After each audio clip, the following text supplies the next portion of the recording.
Informação especializada, influente e confiável. Podcast MIT Technology Review Brasil.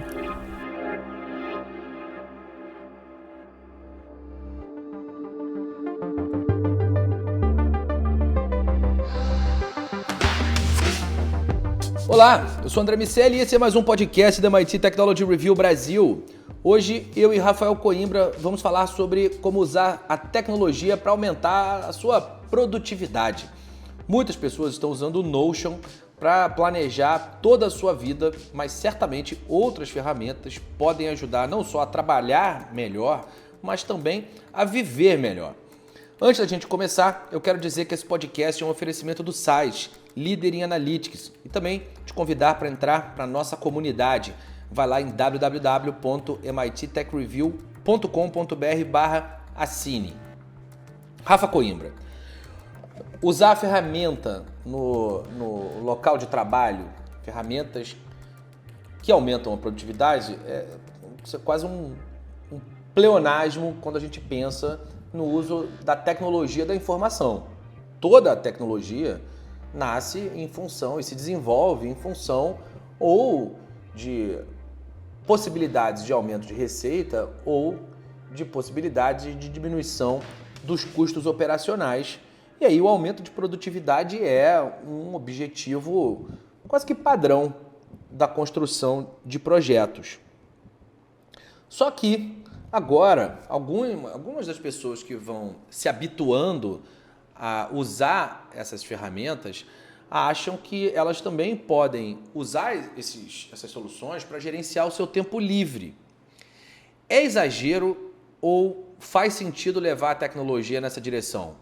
André, eu acho um pouco exagero. Eu acho que depois, sobretudo, da pandemia, em que essa mistura trabalho e vida pessoal, ela se intensificou, muitas pessoas estão gerenciando suas vidas como se fossem trabalhos, como se fossem tarefas. Então a pessoa coloca ali, às vezes, um tempo ocioso, um tempo que seria da criatividade ou para fazer absolutamente nada, pensar em nada, a pessoa vai ali milimetricamente calcular se faz sentido e como ela deve gastar esse tempo. Então é importante que essas ferramentas elas sejam usadas com consciência, com parcimônia, com muito objetivo pelo qual elas foram desenvolvidas. Você citou o Notion virou uma febre, tem muita gente que chama agora de um segundo cérebro, justamente mostrando que a gente tem na minha avaliação, um excesso de ferramentas.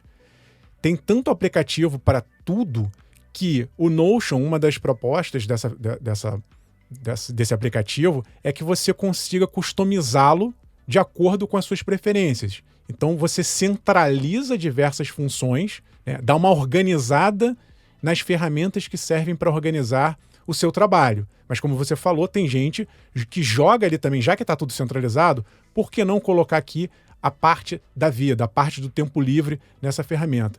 E eu acho que isso acaba gerando ansiedade para algumas pessoas, isso acaba gerando uma cobrança de produtividade para momentos que você não deveria ser produtivo. Tem momentos, o ócio criativo, ou momentos que você tem que ficar com a sua família. E a pessoa está ali cronometrando, vendo se aquilo ali tem algum retorno. Outro dia eu vi alguém numa rede social reclamando, uma mãe reclamando que chamou o filho para o almoço do Dia das Mães e a resposta pelo WhatsApp do filho foi: vou ver como é que está a minha agenda.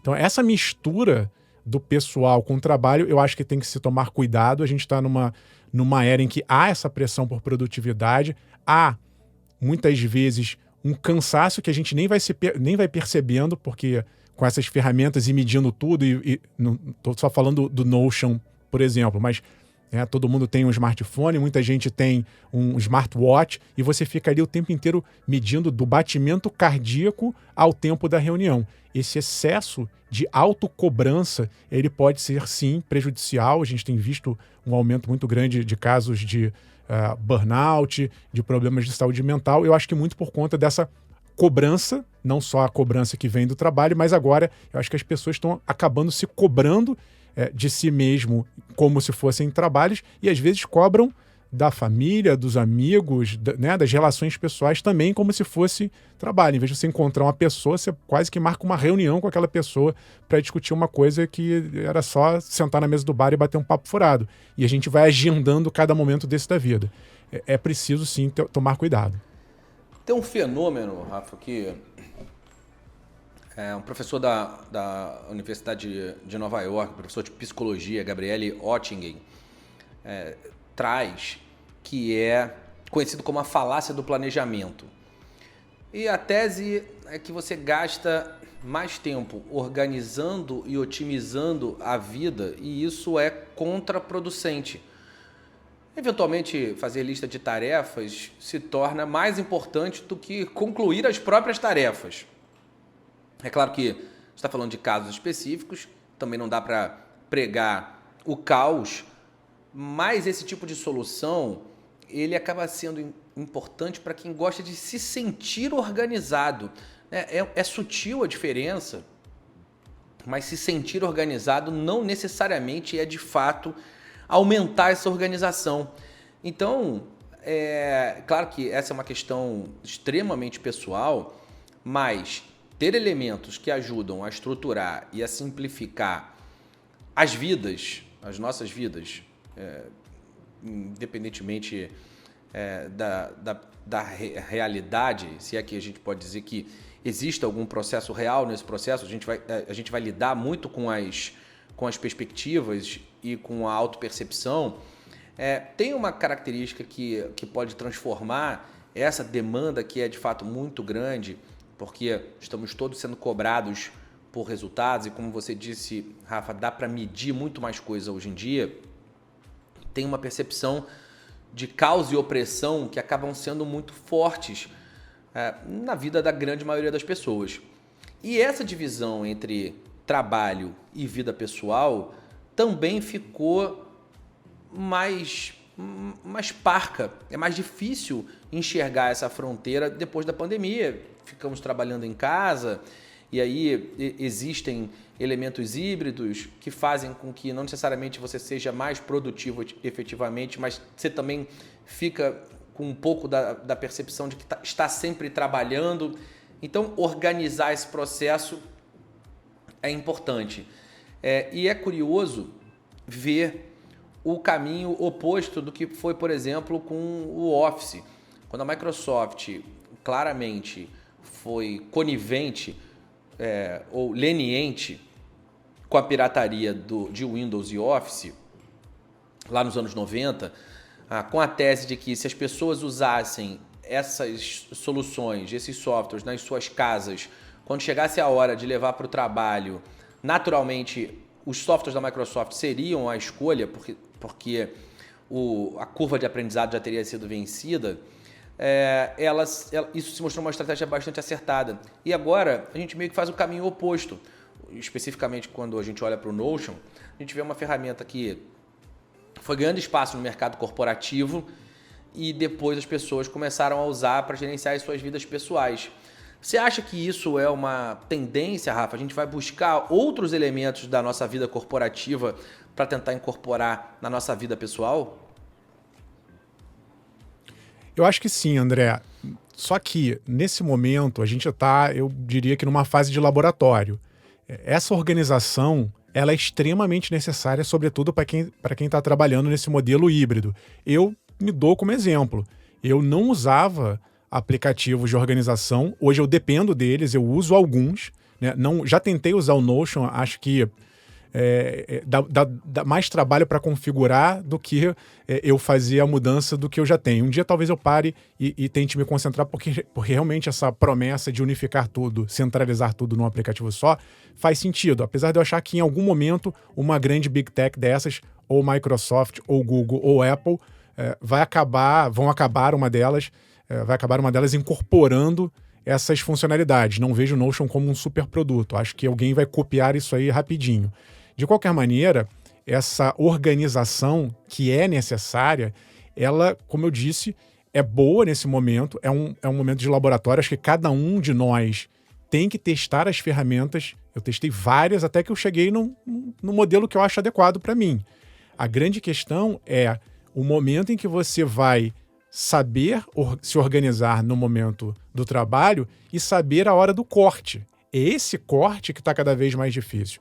Existe um termo que surgiu no ano passado e eu tenho ouvido algumas pessoas usando de vez em quando ainda, que é o bleisure, que é uma mistura de negócios com lazer. Então a pessoa vai para um congresso, a pessoa vai fazer um curso, talvez, ou uma reunião de trabalho num outro país, ela vai trabalhar prioritariamente, mas como ela consegue levar o trabalho para uma outra cidade ou para um outro país, ela acaba, nas horas vagas, aproveitando para obter ali um momento de lazer. É uma mistura de trabalho com lazer. O que antigamente a gente chamava de viagens a negócio. A pessoa ia, mas ela trabalhava ali o dia inteiro e depois ela passava um fim de semana num determinado local. Agora, a facilidade do trabalho remoto faz com que você possa estar num hotel, né, na beira do mar, você faça uma reunião ali num cantinho, depois você vai e curte mais um pouco da praia. Eu não sei até que ponto a cabeça, né, a nossa cabeça, ela está 100% ali na praia, se divertindo, ou ela vai estar um pouco com a cabeça ainda no trabalho, porque daqui a 1 hora ou 2 horas eu tenho uma reunião, eu tenho que já me planejar para essa reunião. Fato é que essa mistura ela está acontecendo e eu acho que ainda é um momento de laboratório. Talvez, em algum momento, a gente passe por uma depuração e consiga fazer essa separação ainda que mental, porque na prática a gente está carregando o trabalho o tempo inteiro no bolso. Há pesquisas, inclusive, mostrando, André, que existe perda de produtividade ou de tempo em empresas que usam muitos aplicativos. A gente não se dá conta, mas você que está nos ouvindo, faça aí o seu exercício mental. Quantos aplicativos de reunião você usa? Você sai do Teams, vai para o Zoom, do Zoom vai para o Skype, do Skype vai para o Teams, né? A gente fica o tempo inteiro ali mudando, aí vai para o Slack, do Slack para o WhatsApp. São tantos aplicativos em nuvem e de funções diferentes, ou até às vezes iguais, mas de marcas diferentes, que a cada troca dessa a gente perde um tempo. E esse tempo ele não é um tempo só cronometrado no relógio. O cérebro ele gasta energia, parece bobeira, mas não é. Para cada troca dessa, o teu cérebro tá fazendo exercício de se recolocar num espaço-tempo. Ele fala, cara, onde é que eu tô? Agora eu tô na reunião com a empresa tal, com o cliente tal, nesse aplicativo, e eu vou ter que usar essa ferramenta em nuvem para buscar um arquivo tal. Esse processo que parece bobo, né, diante de todas as tecnologias que estão diante da nossa frente, no fundo, exigem um gasto cerebral absurdo. Num escritório tradicional, você ia lá, sabia que ia estar naquela sala com aquelas pessoas. Então, traz um gasto absurdo mental. A gente não percebe isso muitas vezes, mas isso cansa. E aí, quando você vai para o pessoal, você nem percebe que está cansado, mas, no fundo, essas ferramentas acabam gerando esse esgotamento por conta do excesso de aplicações. O Notion tenta resolver um pouco isso, mas eu não sei se ele resolve ou se ele acaba transferindo para um único lugar diversas funções que você fica ali obrigado a fazer. Sabe, Rafa, você falou das múltiplas soluções que você usa, e essa é sempre uma questão importante. Uma pesquisa, para escrever um artigo da MIT Technology Review americana, os usuários do Notion disseram que é improvável que eles deixem de usar essa ferramenta para usar uma outra plataforma, ainda que ela seja promissora, tão cedo. E uma das razões pelas quais eles alegam que é improvável fazer essa troca é o custo de troca, o custo de tempo, que é a mesma razão pela qual nenhuma outra rede social acabou batendo o LinkedIn, por exemplo. É muito difícil e muito caro, em termos de tempo, você reconstruir as suas conexões. Esse é um fator de aprisionamento importante de qualquer ferramenta tecnológica. E aí, para minimizar o impacto do caminho de migrar para o Notion, a empresa lançou um bot de inteligência artificial para automatizar tarefas que são tediosas, resumo de documentos grandes. Ela vai tentar fazer com que, através da IA, esse custo seja diminuído e que, inclusive, algumas migrações se é que a gente pode chamar desse jeito, entre soluções de tecnologias aconteçam com o suporte desse bot. Se isso de fato acontecer e as pessoas conseguirem enxergar valor na configuração proposta pelo bot, na troca da ferramenta em termos de experiência geral, interfaces visuais, dos recursos tecnológicos, da configuração desses produtos de uma forma integrada, acho que que o Notion pode acabar não virando um padrão, mas sendo a ferramenta de referência para que esse tipo de atividade de organização da vida pessoal aconteça. E aí a gente vai ter que depois resolver esse problema das fronteiras entre as nossas vidas particular ou pessoal e trabalho. É difícil fazer esse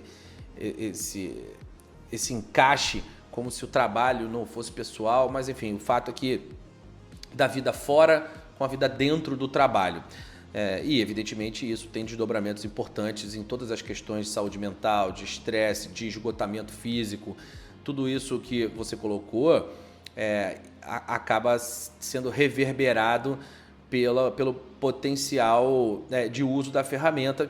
E com a inteligência artificial fazendo parte desse trabalho, funcionando de fato como um copiloto, que é o que muitas vezes a gente acaba entendendo que vai ser a atribuição principal desse tipo de solução, dá para imaginar sim um ganho. Mas, de novo, essa é uma questão que vai estar muito ligada a aspectos pessoais. Tem gente que é mais organizado, tem gente que é menos, tem gente que vai se organizar no papel, tem gente que vai se organizar com a tecnologia.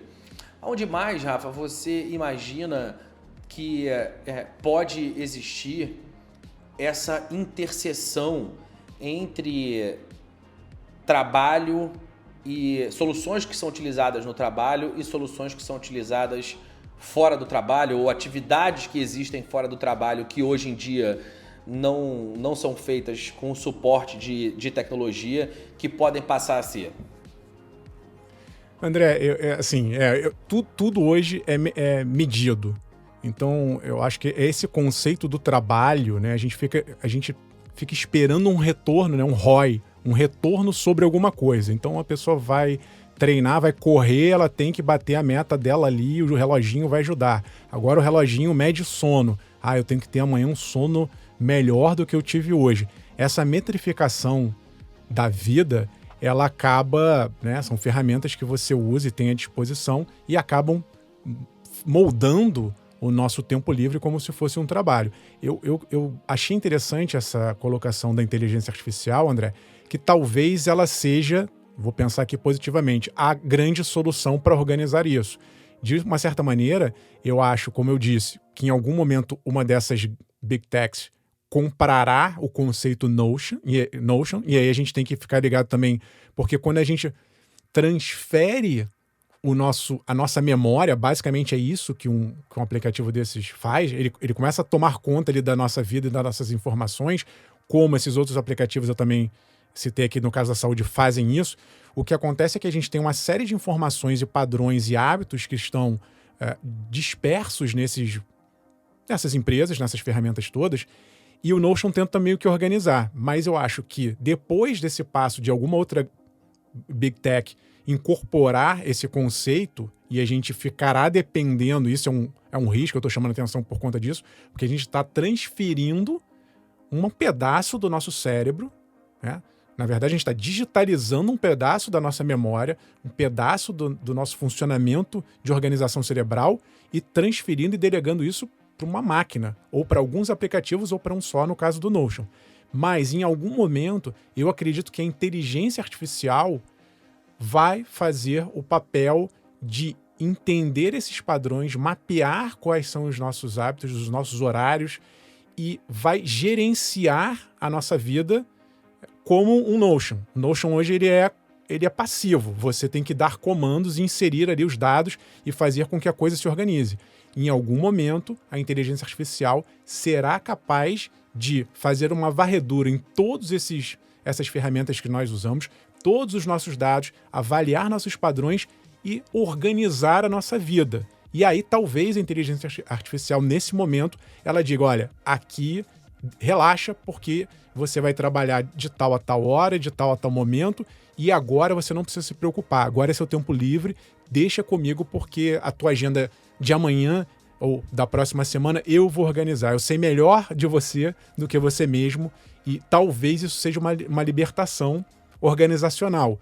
Mas eu estou pensando pelo lado positivo. O lado mais complicado, como eu disse, do risco é a gente acabar ficando mais raso, né? Transferindo essa autonomia para a máquina, deixando que a máquina tome conta das nossas vidas e daqui a pouco a gente pode nem se dar conta que quem está decidindo o que faremos ou como devemos ser produtivos ou não serão as máquinas. Fica um alerta nesse sentido. Bom, a gente falou sobre a produtividade, a organização da vida dentro e fora do trabalho. E agora a gente vai falar sobre os negócios, ecossistemas e estratégias de valor no nosso momento oferecido pela EY Parthenon.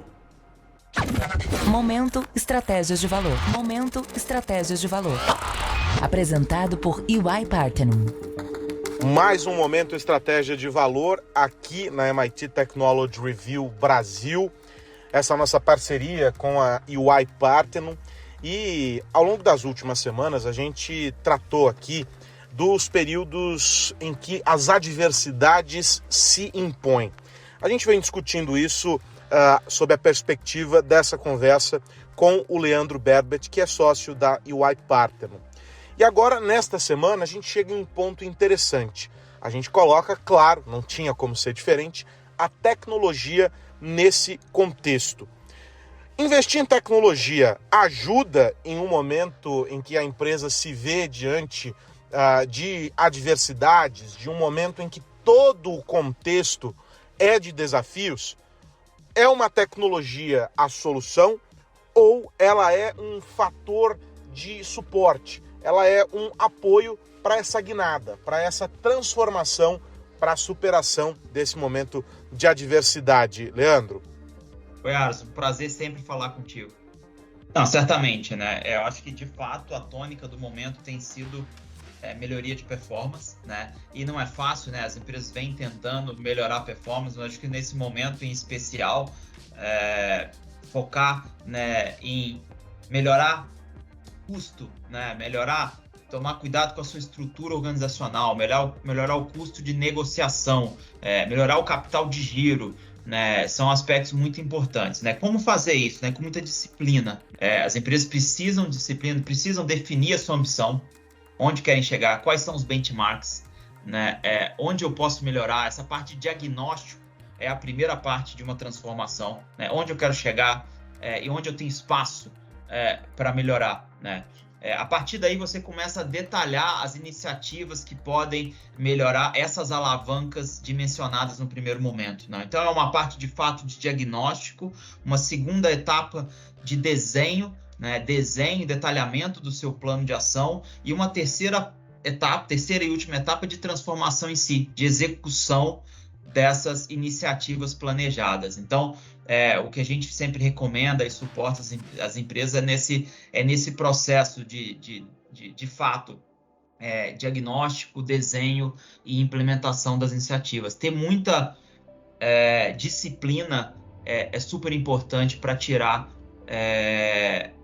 de fato o valor do papel, né? E é a métrica hoje do momento. Você conseguir transformar, né, o seu resultado, conseguir melhorar a sua margem, né? E não só melhorar a margem, né? Quando a gente fala de receita, despesa e custo, a gente fala de melhoria de margem, melhoria do EBITDA, né? Mas acho que mais que isso, né? E outras opções você tem para melhorar o seu caixa, né? Opções tributárias, né? Então, iniciativas relacionadas a tax e iniciativas relacionadas à estruturação da dívida. Será que eu estou com um equilíbrio na minha dívida? Será que eu posso fazer um alongamento? Será que tem dívidas mais caras que eu posso eventualmente substituir, né?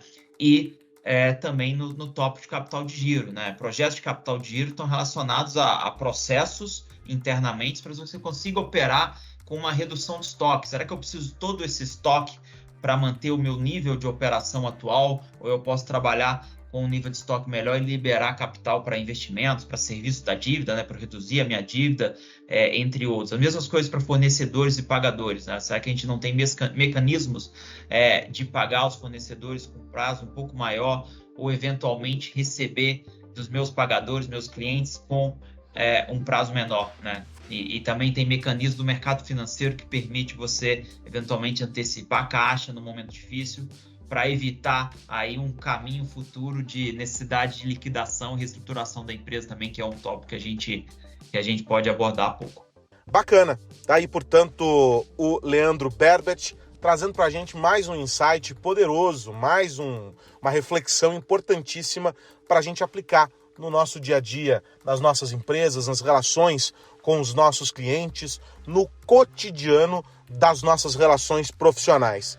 A gente, claro, termina o nosso momento Estratégia de Valor aqui hoje, mas ele não acaba, porque você, claro, pode voltar nos nossos episódios anteriores e procurar Momento Estratégia de Valor, ou você pode acessar o nosso site e lá você vai encontrar reunidos vários artigos que vão te ajudar a entender mais e melhor os ecossistemas de negócios. Esse é o Momento Estratégia de Valor, uma parceria com a EY Parthenon. Muito obrigado, Aras. Sempre um prazer falar com você.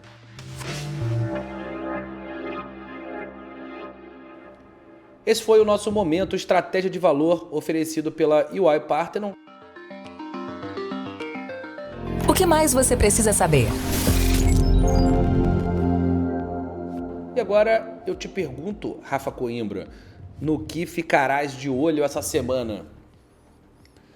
Tô de olho, André. Aqui no Brasil tá rolando um processo de discussão já, inclusive com um projeto de lei encaminhado pelo presidente do Senado, Rodrigo Pacheco, sobre inteligência artificial.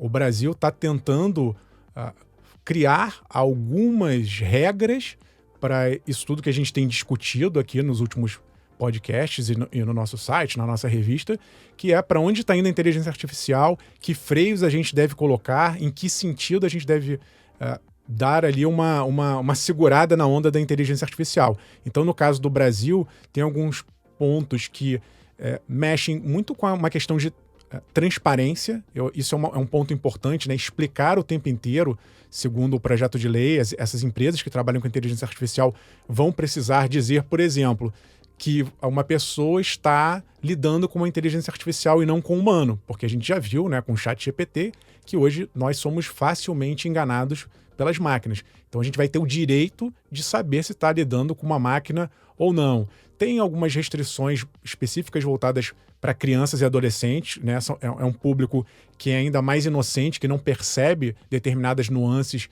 e as crianças são muito mais facilmente enganadas pelas máquinas do que nós adultos, então tem um capítulo específico sobre isso. Tem também uma parte que fala sobre biometria, os vieses todos, que a gente também vem discutindo aqui.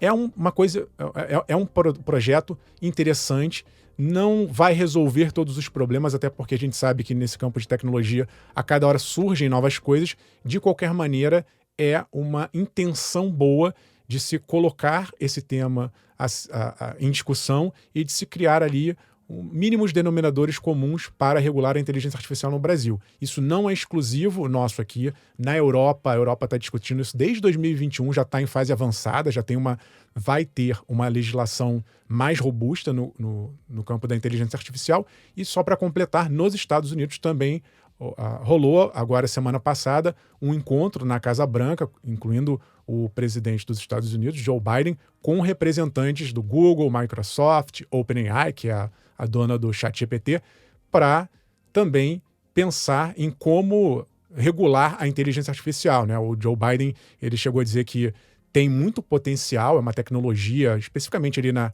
inteligência artificial generativa, com potencial muito grande, mas também ele alertou que os perigos são igualmente grandes. Então é preciso que essas empresas elas se responsabilizem desde já pelas consequências do desenvolvimento da inteligência artificial.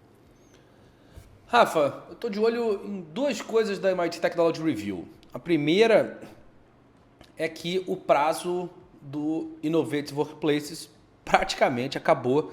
O dia 10 de maio é o último dia para que as empresas se inscrevam e tentem saber em que nível está o seu potencial de inovação, para que tome decisões mais embasadas nesse processo, para que acelere o processo de inovação dentro da própria organização. E também estou de olho na nossa nova edição. A nossa edição já saiu para os assinantes no modelo digital, sai antes para os VIPs, depois sai para o restante da comunidade e está chegando às bancas. Semana que vem a gente vai falar detalhadamente sobre ela, mas para quem já quiser ler computação quântica, quais os problemas que a computação quântica pode ajudar a gente a resolver, de que maneira essa corrida vai acontecer e de que forma nós estamos lidando com os novos computadores. O que a gente pode esperar desses novos computadores? Ensaios do Rafael Coimbra, do Carlos Aros, muito conteúdo que chegou das publicações e pesquisas dos Estados Unidos e complementos que a gente fez aqui no Brasil. A gente vai falar dela, da capa que foi feita pelo Sanches, um artista incrível, das nossas iniciativas de ciência e artes, enfim, um monte de coisa acontecendo aqui na Technology Review. Meus amigos, antes da gente ir, eu quero lembrar que esse podcast é um oferecimento do site e deixar para o meu amigo Rafa Coimbra. Grande abraço, Rafa, até semana que vem.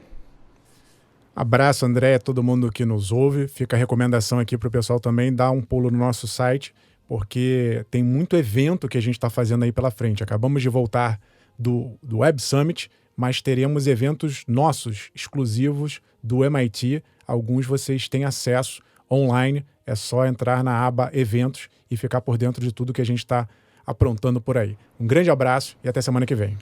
Já os VIPs recebem um wrap-up, um documento com as grandes conclusões de 2 eventos absolutamente fantásticos que aconteceram lá no MIT, em Cambridge, um que é o Future Compute e o outro que é o MTech. Semana que vem tem mais podcast da MIT Technology Review Brasil e a gente se encontra aqui para falar sobre tecnologia, negócios e sociedade. Um grande abraço para todo mundo. Tchau, tchau. Você ouviu o podcast MIT Technology Review Brasil, apresentado por Tech Institute.